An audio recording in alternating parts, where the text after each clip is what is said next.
இந்திய அண்ணா திராவிட முன்னேற்ற கழகத்தின் சார்பாக புரட்சித் தலைவர் எம்ஜிஆர், புரட்சித் தலைவி அம்மா அவர்களுடைய நல்லாசியுடன் புரட்சித் தமிழர் கழகத்துடைய பொதுச் செயலாளர், முன்னாள் முதலமைச்சர், எதிர்கட்சித் தலைவர், வருங்கால முதலமைச்சர் அண்ணன் எடப்பாடி அவர்கள் கழகத்துடைய வேட்பாளர்களாக, வெற்றி வேட்பாளர்களாக கோவை பாராளுமன்றத்திற்கு ராமச்சந்திரன் அவர்களையும், உள்ளாட்சி நாடாளுமன்றத்திற்கு கார்த்திக் கருப்பசாமி அவர்களையும், நீலகிரி பாராளுமன்றத்திற்கு லோகேஷ் தமிழ்ச்செல்வன் அவர்களையும் அறிவித்துள்ளார்கள். இன்றைக்கு 3 வேட்பாளரும் இங்கே இருக்கிறார்கள். இன்னும் தமிழ்நாடு முழுவதும் பாண்டிச்சேரி உட்பட 40 நாடாளுமன்ற வேட்பாளர்களையும் அதிமுக தெரிவித்து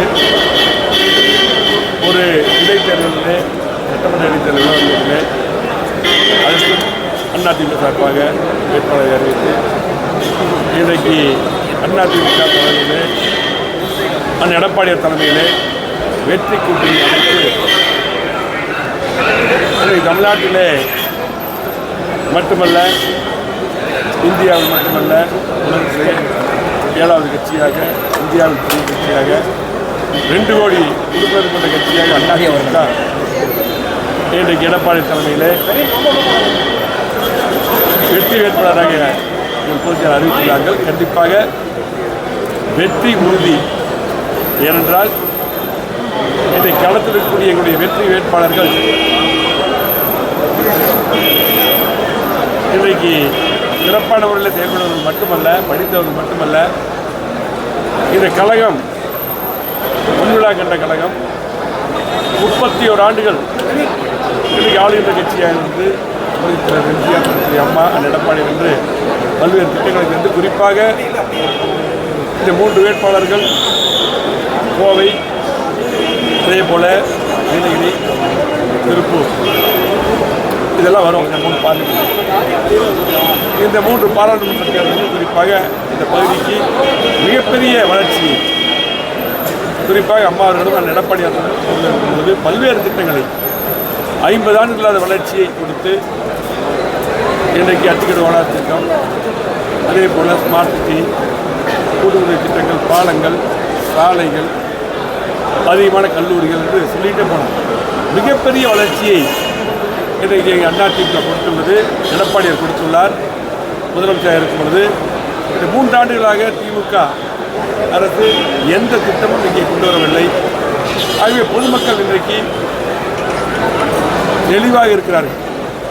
அதிமுக வேட்பாளர்களுக்கு வாக்களிக்க இன்றைக்கு தெளிவாக இருக்கிறார்கள். ஆகவே கண்டிப்பாக எங்களது 3 வேட்பாளர்கள் மட்டுமல்ல, கோவை, உள்ளாட்சி, நீலகிரி மட்டுமல்ல, இன்னும் இங்கே இருக்கக்கூடிய திருப்பூர், ஈரோடு உட்பட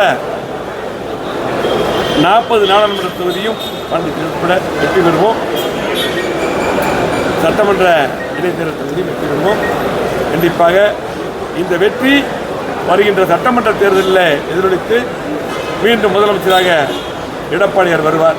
நன்றி. பாஜக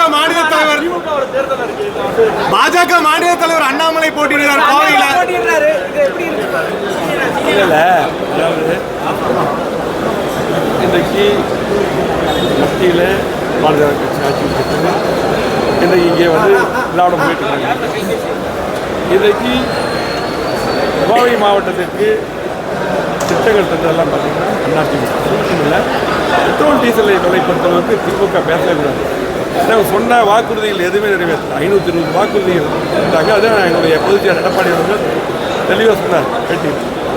எந்த வாக்குறுதியும் இந்த 3 ஆண்டுகள் நிறைவேற்றல. ஆகவே அதிமுக வாக்குறுதி தந்தால் நிறைவேற்றுவார். அது மட்டுமல்ல, 37 எம்பிகள் 14 அம்மாவுடைய தலைமையில் வெற்றி பெற்று அதுபோல் எடப்பாடியாக இருக்கும் பொழுது காவிரி மேலாண்மை வாரியம் அமைப்பதற்காக நாடாளுமன்றத்தை 24 கொடுத்துருந்தாங்க. அந்த 38 எம்பி திமுகவிலிருந்து எதுவுமே செய்யல. ஆகவே இன்றைக்கு நாடாளுமன்றத்தில் பொறுத்தவரைக்கும் தமிழ்நாட்டுடைய உரிமையை மீட்க எங்களது அதிமுக மற்றும் கூட்டணி கட்சி வேட்பாளர்கள் வெற்றி பெற்று நாடாளுமன்ற உறுப்பினராக கண்டிப்பாக உரிமையை மீட்டெடுப்பார்கள். ஆகவே எங்களுக்கு வெற்றி உறுதி. ஏனென்றால் சொன்னதை செய்யக்கூடிய இயக்கம் அதிமுக.